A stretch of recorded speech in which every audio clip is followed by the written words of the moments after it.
আসসালামু আলাইকুম dear viewers, আশা করি সবাই ভালো আছেন। তো আজকে আমি আপনাদের সমাজবিজ্ঞানের যে সাজেশন দেব এটা খুবই মারাত্মক এবং ইফেক্টিভ। আশা করি আপনাদের ভিডিওটি ভালো লাগবে। তো না টেনে একটু প্রশ্নগুলো লিখে নিন এবং এগুলো পড়ার প্রিপারেশন নিন, দেখবেন খুবই কাজে দিচ্ছে।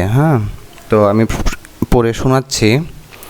প্রথমে সমাজবিজ্ঞান সাজেশন যেটা, এক, মানব সমাজের বিকাশ সম্পর্কে কার্ল মার্কসের যে বক্তব্য সেটা তুলে ধরুন। তাহলে এই প্রশ্নটা খুব ইম্পর্টেন্ট, মানব সমাজের বিকাশ সম্পর্কে কার্ল মার্কসের বক্তব্য। দ্বিতীয়ত, আমলাতন্ত্র কি, ম্যাক্স ওয়েবারের আমলাতন্ত্রের বৈশিষ্ট্য আলোচনা করুন ও ম্যাক্স ওয়েবার আমলাতন্ত্রের এই ধরনসমূহ আলোচনা করুন। এটা কিন্তু আর একটা প্রশ্ন না, আসলে অ্যাকচুয়ালি এই প্রশ্নটাই, এটা এখানে স্টার চিহ্ন হয়ে গেছে মিস্টেকে, তাই।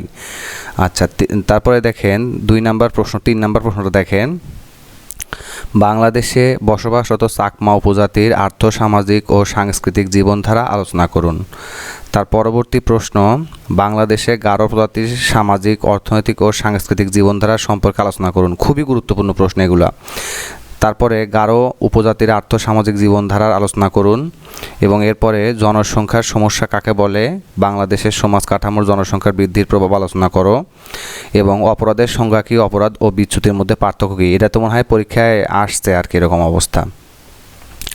তারপরে ধ্বনিতত্ত্বের উৎপত্তি সম্পর্কে ম্যাক্স ওয়েবার ধারণাটি পর্যালোচনা করুন।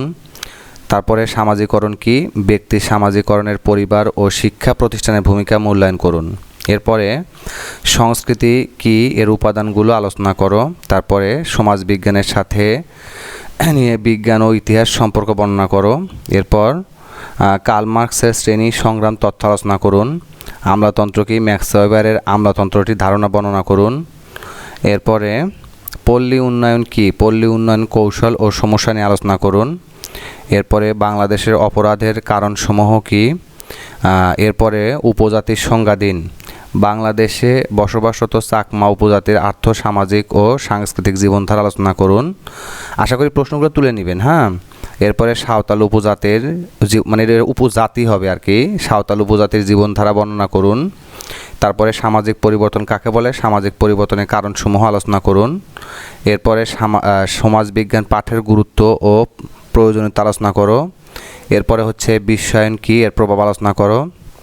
বাংলাদেশের সামাজিক বৈষম্য প্রকৃতি বিশ্লেষণ করো।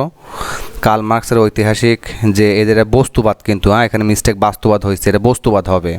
কার্ল মার্কসের ঐতিহাসিক বস্তুবাদ তথ্যটি বিশ্লেষণ করো। এরপরে সংস্কৃতি কাকে বলে, এই তো এই প্রশ্নগুলো আপাতত খুবই ইম্পর্ট্যান্ট। আশা করি প্রশ্নগুলো তুলে নেবেন, তুলে তারপরে পড়া শুরু দেন। তো সবাই আমার চ্যানেলের সাথেই থাকেন, ভালো থাকেন। আসসালামু আলাইকুম ওয়া রাহমাতুল্লাহি ওয়া বারাকাতুহু।